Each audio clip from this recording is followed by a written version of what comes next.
ஸ்ரீசக்கர வரதாச்சாரியம் சுத்தசத்வ குருத்தமம் ஸ்ரீநிதிம் ராகவம் வந்தே ஹியபார கருணாகரம். கவசம் கனெக்ட் நேயர்களுக்கு நமஸ்காரம். பெரியாழ்வார் திருமொழியின் 5ஆம் பத்துக்குள்ளே இன்றைய தினம் நாம் நுழைகிறோம்.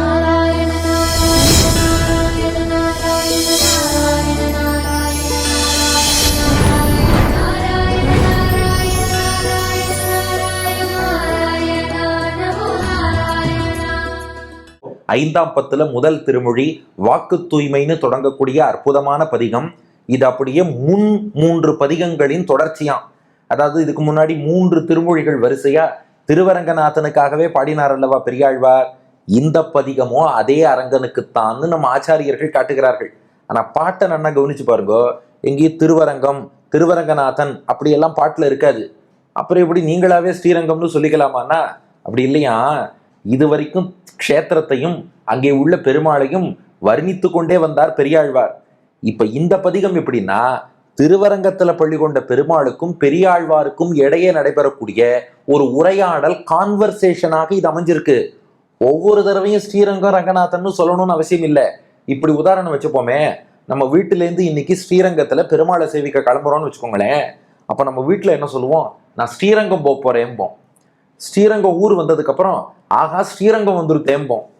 கோவில் கிட்ட வரும்போது இதோ பாரு ரங்கநாதனுடைய கோவிலுக்கு வந்திருக்கேம்போம். கோவிலுக்குள்ள போய் பெருமாள் முன்னாடி நின்னதுக்கு அப்புறம் இதோ பார் பெருமாளை சேவின்னு சொல்லுவோமே ஒழிய ஒவ்வொருத்தரையும் இதோ பார் ரங்கநாத பெருமாள் பெரிய பெருமாள் சொல்லணும்னு அவசியம் இல்லை.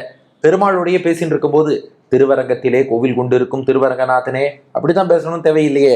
மாதவா கேசவா எந்த திருநாமத்தாலும் பெருமாளை அழைத்து உரையாடலாம் அல்லவா. அதனால இந்த பதிகம் முழுக்க அந்த பெரிய பெருமாளுக்கும் பெரியாழ்வாருக்கும் நடைபெறக்கூடிய ஒரு உரையாடலாக அமைந்திருக்கிறது.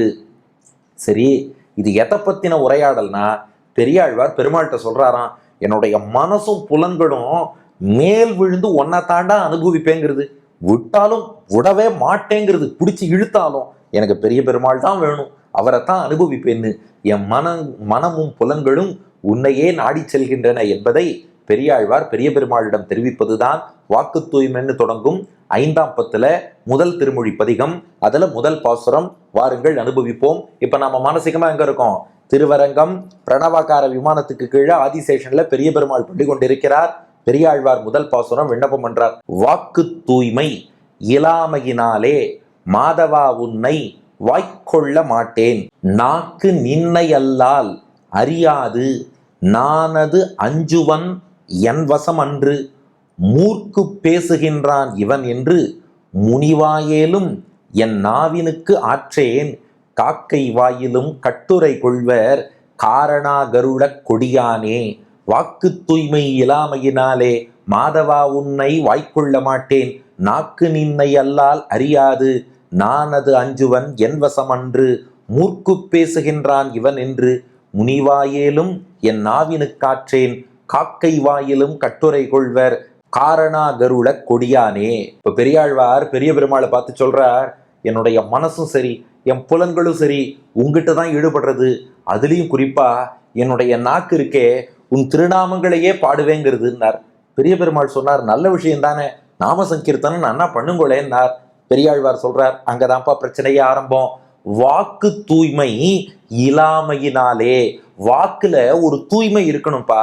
ஆனா என்னுடைய வாக்கு இருக்கே அதிலே வாக்கு அந்த பேச்சிலே தூய்மை என்பது சுத்தம் பியூரிட்டி என்பது இலாமையினாலே இல்லாமல் போய்விட்டது என்கிறார் பெரியாழ்வார்.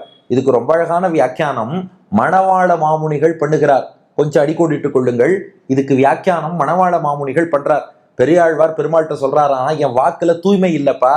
என்ன தூய்மை இல்லை அப்படின்னா, வாக்கால சத்தியத்தை தான் பேசணும், ஆனா நான் நிறைய பொய் பேசிட்டேன். இது பெரியோர்கள் தங்களை தாழ்த்தி சொல்லிக் கொள்வதுன்னு வச்சுக்கோங்க.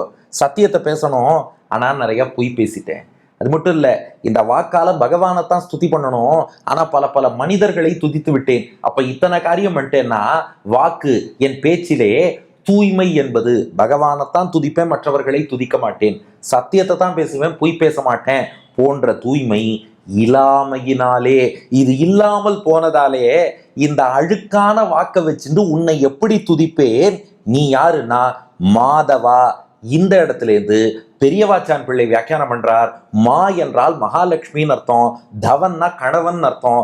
மாதவா மகாலட்சுமியின் கணவனே, ஐயோ நீ எவ்வளவு உயர்ந்தவன், தோஷங்களுக்கு எதிர்த்தட்டா இருக்க, வைகுண்டத்துல நித்தியசூரிகளுக்கு தலைவனா இருக்க, மாவுக்கு தவனாக மகாலட்சுமிக்கு கணவனா இருக்க, மகாலட்சுமியின் கணவனை போய் இந்த வாக்கால துதிக்கலாமா?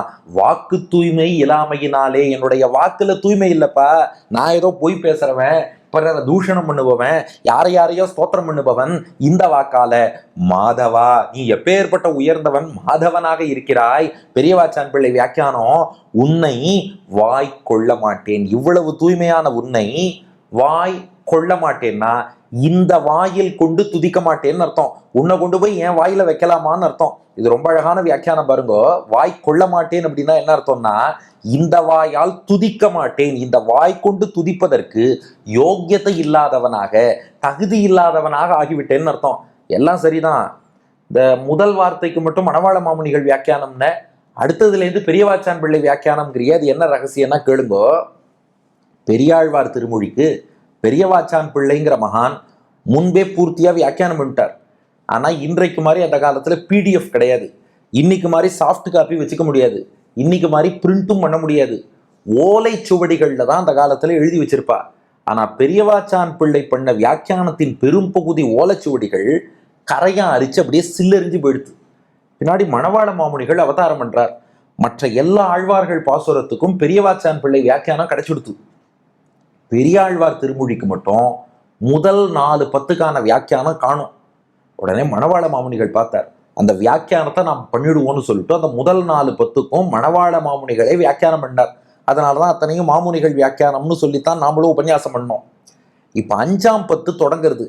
முதல் பாட்டுல வாக்கு தூய்மை இல்லாமையினாலே வரைக்கும் வியாக்கியானம் இல்லை. அதுக்கப்புறம் மாதவா உன்னை வாய்க்கொள்ள மாட்டேன் இருக்கு பாருங்க, அதுல இருந்து பெரியவாச்சான் பிள்ளை வியாக்கியானம் இருந்துருத்தான். அதனால மணவாள மாமுனிகள் என்ன பண்ணிட்டார், அந்த முதல் வார்த்தைக்கு மட்டும் வியாக்கியானம் பண்ணிட்டு மேற்கொண்டு பண்ணாம விட்டுட்டார். ஆனா மணவாள மாமுனிகளின் சிஷ்யர்கள் சொன்னாலாம், சுவாமி உங்க வியாக்கியானம் ரொம்ப நல்லா இருக்கு, எழுதுறது எழுதியாச்சு, இன்னும் 40 பாட்டு தானே மிச்சம் இருக்கு, அதுக்கும் நீங்களே எழுதலாமே நாளாம். இப்போ மணவாள மாமுனிகள் ஒரு வார்த்தை சொன்னார், முன்னோர் மொழிந்த முறை தப்பாமல் கேட்டு பின்னோர்ந்து தான் அதனை பேசாதே, தன்னெஞ்சில் தோற்றினதை சொல்லி இது சுத்த உபதேச வர வாற்றதென்பர் மூர்க்கராவார். பெரியவா என்ன சொல்லியிருக்காளோ அதை திருப்ப சொல்லத்தான் நாம இருக்கோமே ஒழிய, நாம இட்டுக்கட்டி கற்பனை பண்ணி நாம ஒரு வியாக்கியானம் பண்ணக்கூடாது. பெரியவாச்சான் பிள்ளை வியாக்கியானம் எந்த பகுதிக்கெல்லாம் கரையா அரிச்சு அழிஞ்சு போச்சோ அதுக்கு ஆச்சாரியன் மூலம் கேட்ட அர்த்தங்களை அடியன் எழுதி வச்சேன்.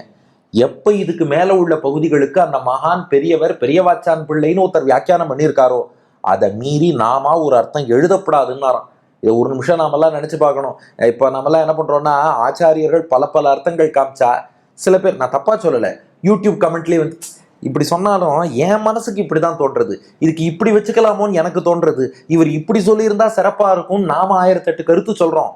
ஆனா அந்த ஆச்சாரியர்களுக்கு இருந்த ஞானத்துல கோட்டியில ஒரு பங்கு நமக்கு இருக்கான்னு யோசிச்சு பார்க்கணும். அதனால பெரியோர்கள் என்ன சொன்னாலோ அதை காப்பாத்தி அடுத்த தலைமுறைக்கு சேர்ப்பதுதான் வசதியை ஒழிய எனக்கு ஒன்று தோன்றதுன்னு புதுசா சேர்ப்பது. இது எப்படின்னா, சிம்பிளா உதாரணம் சொல்லிடுறேன்.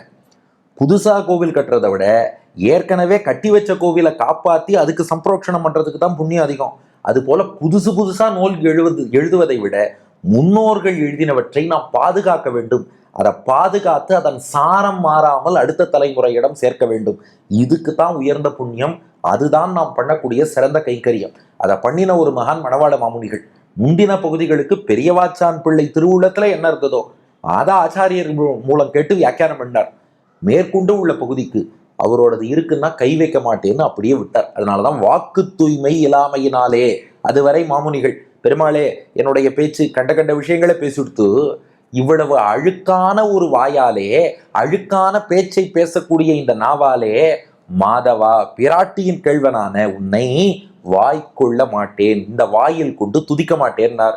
பெரிய பெருமாள் பெரியாழ்வார்ட்ட சொன்னாராம், அவ்வளவுதானே, துதிக்க முடியாதுன்னா விட்டுடுங்க, வேற ஏதாவது பேசிட்டு போங்க, என்னை துதித்துத்தான் ஆக வேண்டும் என்று என்ன கட்டாயம்னார். பெரியாழ்வார் பதில் சொல்றார், அங்கதான்ப்பா பிரச்சனை, நாக்கு நின்னை அல்லால் அறியாது. என் நாக்கு இருக்கே, நானும் நாக்கு கிட்ட சொல்லி பார்க்கிறேன், பார் நீ ரொம்ப அழுக்கு நாக்கு, நீ பெருமாளெல்லாம் பேசப்படாது, நீ ஏதாவது ஊர்வம்பு பேசு, இல்லை எதுவும் பேச வேண்டாம்னு நினைச்சா மௌனமாயிரு, பேசாதேன்னு சொன்னா நாக்கு, என் நாக்கு இருக்கே நில்லையல்லால் உன்னை தவிர அறியாது வேறு எதுவுமே அதுக்கு தெரிய மாட்டேங்கிறது. நாக்கு ஒன்னத்தான் பேசுவேன் ஒன்னத்தான் பேசுவேங்கிறது. பெருமாள் கேட்டார், நீங்க சொல்றது ஏதோ முன்னுக்கு பின் முரணா இருக்கே அப்படின்னார். பெரியாழ்வார் சொன்னார், இல்லப்பா நான் சரியா தான் சொல்றேன். ஒரு காலத்துல என் நாக்கு வம்பு பேசித்து, ஒரு காலத்துல என் நாக்கு மற்றவாழ துதி பண்ணித்து. எப்போ ஒன்ன அனுபவிச்சேனோ, கடந்த 30 பாசுரங்களா ஸ்ரீரங்கம் ஸ்ரீரங்கம்னு உன்னை பாடினேனோ இல்லையோ, அதுலேருந்து என் நாக்குக்கு என்ன ஆச்சுன்னு தெரியல. நாக்கு நின்னையல்லால் அறியாது, உன்னை தவிர வேற எதையுமே அறிய மாட்டேங்கிறது, உன்னை மட்டுமே ஸ்தோத்திரம் பண்ணுவேங்கிறது. நானும் நாக்கு கிட்ட சொல்லி பார்த்தேன், நீ வம்பு பேசின நாக்கு, பலவிதமான பொய் சொன்ன நாக்கு, யார் யாரையோ துதி பண்ண நாக்கு, இந்த அழுக்கு நாக்குக்கு பெருமாளை ஸ்தோத்திரம் பண்ண அருகதை இல்லை. நீ எதுவுமே பண்ண வேண்டாம்னா அமைதியா இருந்தாலும் நாக்கு பேசாமலும் இருக்க மாட்டேங்கிறது. நான் அது அஞ்சுவன். பெருமாளே, எனக்கு இது பயமா இருக்கு. நான் அது அஞ்சுவன், நான் இதை குறித்து அஞ்சுகிறேன், பயப்படுகிறேன். என்ன என் வசமன்று, இந்த நாக்கு என் கண்ட்ரோல்லையே இல்லைன்ட்டார். அது பாட்டுக்கு நாராயணா நாராயணா நாராயணா, மாதவா மாதவா, அரங்கா அரங்கா, என் வசமன்று, என் வசத்திலேயே இல்லை. பாருங்கோ, நாமெல்லாம் என்ன சொல்றோம் பெருமாள்கிட்ட, எங்களுக்கு என்னமோ பக்தியே வரமாட்டேங்கிறது சுவாமி, பகவன் நாமத்தை சொல்லணும்னு நினைக்கிறோம், சொல்லணும்னு நினைச்சாலும் சொல்ல முடியல. ஆனா பெரியாழ்வாரோட நிலையை பாருங்க, நீ சொல்லாதேனாலும் நாக்கு கேட்க மாட்டேங்கிறதான், பகவன் நாமத்தை தான் சொல்லுவேங்கிறதான். நான் அது அஞ்சுவன். பெருமாளே, எனக்கு பயமா இருக்கு, இது ஏதாவது அபச்சாரமா போயிடுமோ, இந்த அழுக்கு நாக்கால போய் உன் திருநாமத்தை சொன்னா அபச்சாரம் ஆகுமோன்னு நான் அது அஞ்சுவன். பயந்து என்ன பண்றது, என் வசம் அன்று, நாக்கோ என்னுடைய வசத்தில், என் கட்டுப்பாட்டிலேயே இல்லை, அது கண்ட்ரோல்லாம் தாண்டி போயிடுத்து, ஒன்னதான் பேசுவேங்கிறது. இப்படி வச்சுக்கோங்களேன், நம்ம நாக்கெல்லாம் வம்பு பேசாத வம்பு பேசாதேங்கிறோம், அது நம்ம வசத்துல இருக்க மாட்டேன்னு போய் வம்பு பேசுறது. பெரியாழ்வார் நாக்க, இல்லப்பா நீ ரொம்ப பகவன் நாமத்தை சொல்லாதேன்னாலும் அதைத்தான் சொல்லுவேன்னு சொல்றதான். மேல பெருமாள்கிட்ட சொல்றார் 3வது அடி, மூர்க்கு பேசுகின்றான் இவன் என்று. மூர்க்கன்னா முட்டாள்னு அர்த்தம். பொதுவா நம்ம மூர்க்கன்னா ரொம்ப கோபக்காரன்னு நினைச்சுட்டு இருப்போம். முதலையும் மூர்க்கனும் கொண்டது விடாம்பா, மூர்க்கன்னா முட்டாள்னு அர்த்தம். மூர்க்கு பேசுகின்றான், நான் ஏதோ முட்டாள்தனமாக பேசுவதாக, இவன் என்று, இவன் என்ன இப்படி முட்டாள்தனமா பேசுறான் என்று. முனிவாயேலும், முனிதல்னா கோபப்படுதல்னு அர்த்தம், முனிவாயேலும்னா நீ கோபப்பட்டாலும்னு அர்த்தம். இப்ப பெருமாளுக்கு கொஞ்சம் கோபம் வந்துருத்தான். என்ன சுவாமி இது முன்னுக்கு பின் முரணா பேசிட்டு இருக்கீர், ஒண்ணு நாக்கால வம்பு பேசுறதுன்னா பேசிட்டு போங்க, இல்ல மௌனவரதம் இருக்கிறதுனா மௌனவரதம் இருந்துங்க, என் திருநாமத்தை சொல்றதுனாலும் சொல்லுங்க. இது 3ஐயும் பண்ணாம எங்கிட்ட வந்து உட்காந்துட்டு நாக்கு நிறைய அழுக்கான விஷயங்களை பேசியிருக்கு, வாஸ்தவம். அதே சமயம் நாக்கு இப்ப பகவன் நாமத்தை தான் சொல்லுவேங்கிறது, அமைதியா இருந்தாலும் இருக்க மாட்டேங்கிறது. அதை பேசின நாக்கு இதை பேசலாமா, மௌனமா இருந்தாலும் இருக்க மாட்டேங்கிறது. என்ன பண்ணலாம் ஏது பண்ணலான்னு இப்படி மூர்க்கு முட்டாள்தனமா என்ன பேசணும் பெருமாள் சொல்றாரா. இது வரைக்கும் நாக்கு ஏதோ பேசி அழுக்கா இருந்தா என்ன சுவாமி, பகவன் நாமத்தை சொன்னா தூய்மையாயிட போறது, சொல்லக்கூடாதுன்னு இருக்கா, இப்படி எல்லாம் முட்டாள்தனமாவா பேசுவது. மூர்க்கு பேசுகின்றான், அதுக்காக உடனே பெருமாள் பெரியாழ்வார மூர்க்கன்னு சொல்லிட்டாரா அப்படிலாம் நினைக்காதீங்க. இதை ஆழ்வாரே பாடுறார், நீ என்ன அப்படி சொன்னாலும் சொல்லுவ. மூர்க்கு பேசுகின்றான் இவன் என்று, இவன் என்ன இப்படி முட்டாள்தனமா பேசுறானே என்று. முனிவாயேலும், நீ கோபப்பட்டாலும் பரவாயில்ல, நான் விஷயத்தை சொல்லிடுறேன். என் நாவினுக்கு ஆற்றேன், ஆற்றுதல் அப்படின்னா அதை கட்டுப்படுத்துதல்னு அர்த்தம். என் நாவினுக்கு ஆற்றேன்னா இந்த நாக்கை என்னால கட்டுப்படுத்த முடியலப்பா, மேல் விழுந்து ஒன்னைத்தான் அனுபவிப்பேன்னு சொல்லி என்னுடைய நாக்கு உன்னை அனுபவித்து கொண்டே இருக்கு. இப்ப என்னதான் பண்ணணும்னு கேட்டார் பெரிய பெருமாள். இல்லப்பா உங்ககிட்ட ஒரு சின்ன பிரார்த்தனை, இத்தனை நாளா பொய் சொல்லி யாரையோ துதித்த நாக்கு தான், தப்பெல்லாம் பண்ண நாக்கு தான். நான் இப்ப என்னன்னா என் நாவினுக்கு ஆற்றேன், என்னால இந்த நாக்கின் சுபாவத்தை கட்டுப்படுத்த முடியல, அது சொன்னாலும் கேட்க மாட்டேங்கிறது, உன்னை துதிக்கிறது. அதனால கொஞ்சம் அடியன் ஏதாவது உன்னை ஸ்தோத்திரம் பண்ண போறேன். பாருங்க எவ்வளவு பணிவோடு பெரியாழ்வார் விண்ணப்பம் பண்றாருன்னு. நான் ஏதோ ஸ்தோத்திரம் பண்ண போறேன், அழுக்கு நாக்கால ஸ்தோத்திரம் பண்ணானேன்னு சொல்லி கோச்சுன்றாத, எனக்கு வேற வழி தெரியல, இந்த நாக்கு உன்னை துதித்து தான் தீருவேங்கிறது, அதனால ஸ்தோத்திரம் பண்றேன், என்னை நீ ஏத்துக்கோ. அங்க ஒரு பழமொழி போட்டார், பெரியாழ்வாருக்கே உரித்தான ட்ரேட்மார்க் என்னன்னா, ஆங்காங்கு இப்படி சில வார்த்தைகளை போட்டுடுவார். காக்கை வாயிலும் கட்டுரை கொள்வர், இது ஒரு பழமொழி. கட்டுரைனா உடனே எஸ்ஐயா அப்படிலாம் யோசிக்க கூடாது.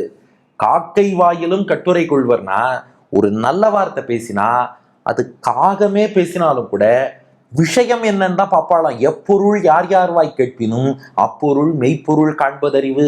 உயர்ந்த மனிதன் ஒருத்தன் பேசினாலும் விஷயம் தப்பா இருக்குன்னா தப்புன்னு தான் சொல்லணும்.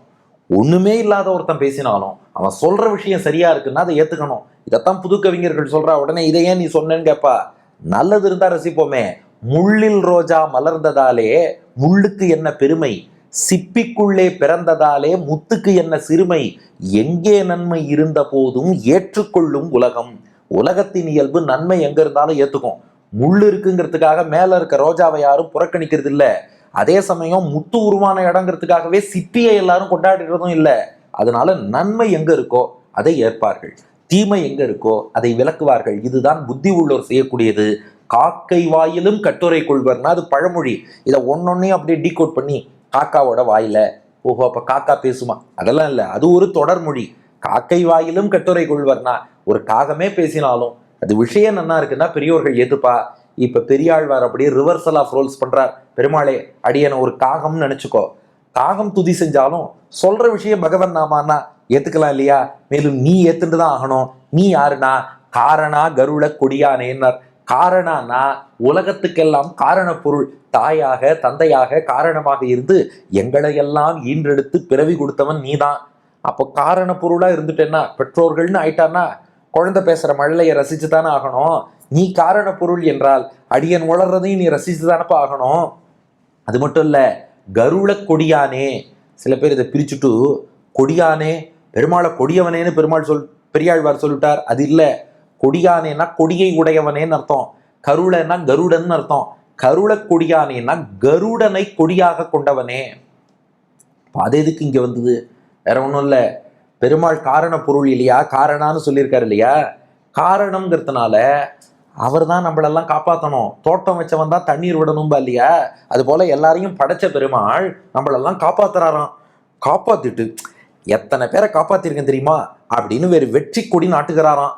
அந்த வெற்றி கொடியில தான் கருடன் பறக்கிறாராம். அதான் கருட கொடியானேன்னா எங்களெல்லாம் காப்பாத்தி காப்பாத்தி அதையே உனக்கு வெற்றியாக நினைச்சு சந்தோஷப்பட்டு அந்த வெற்றிக்கு அடையாளமாக கருட கொடி ஏற்றி வெற்றி கொடி கட்டி பறப்பவனே, என்னையும் கொஞ்சம் ஏத்துண்டா அந்த வெற்றி கொடி இன்னும் உயரத்தில் பறக்குங்கிறாராதான் கருட கொடியானே என்று இந்த பாசுரம். வாக்கு தூய்மை இலாமையினாலே மாதவா உன்னை வாய்க்கொள்ள மாட்டேன், நாக்கு நின்னை அல்லால் அறியாது நானது அஞ்சுவன் என் வசம் அன்று, மூர்க்கு பேசுகின்றான் இவன் என்று முனிவாயேலும் என் நாவினுக்கு ஆற்றேன், காக்கை வாயிலும் கட்டுரை கொள்வர் காரணா கருட கொடியானே.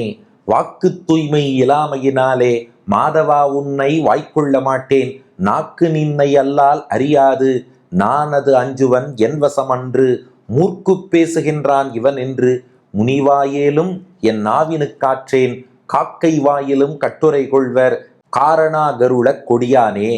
வாக்கிலே தூய்மையே இல்லாதனால மாதவனே பிராட்டியின் கேள்வனே உன்னை துதிக்க அடியன் விரும்பல, ஆனாலும் என் நாக்கு உன்னை தவிர வேற எதையும் அறியாமல் உன்னைத்தான் துதிப்பேங்கிறது. இந்த நாக்கை வசப்படுத்த முடியலையே, கட்டுப்படுத்த முடியலையே என்று நான் அஞ்சுகிறேன். முட்டாள்தனமா பேசுறேன்னு சொல்லி என் மேல நீ கோவப்பட்டாலும் என்னப்பா பண்றது, நாக்கு என் கட்டுப்பாட்டுல இல்லை. காக்கை வாயிலேந்து வந்தாலும் கட்டுரையை ஏற்றுக்கொள்வது போல அடியன் துதி பண்ணாலும் அதை ஏத்துக்கோ.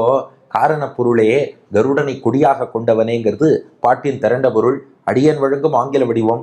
Since my speech is impure, O Madhava, I didn't want to praise you, but my tongue doesn't know anything other than you, and I am afraid I am unable to control my tongue. O Lord, even if you become angry that I am speaking like an idiot, yet I am unable to control my tongue. Great people take good words, even if it comes from the mouth of a crow. Oh, the cause. Oh, the one with Garuda on your flag என்பது இதற்கான ஆங்கில வடிவம். இனி இதற்கு அடுத்த பாசுரத்துல பெரியாழ்வார் மேற்கொண்டு தன் புலன்கள் எப்படி பெரிய பெருமாள்கிட்ட ஈடுபடுறதுன்னு விண்ணப்பிக்க போறார். அதை அடுத்த பகுதியில் காண்போம். பெரியாழ்வார் திருவடிகளே சரணம்.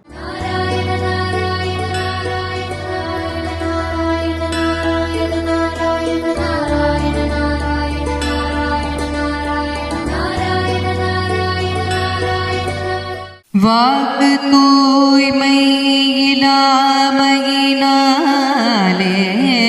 மாதவா உன்னை வாய்க்கொள்ள மாட்டேன், நாக்கு நின்னை அல்லாலறியாது நானது அஞ்சுவன் என் வசமன்று,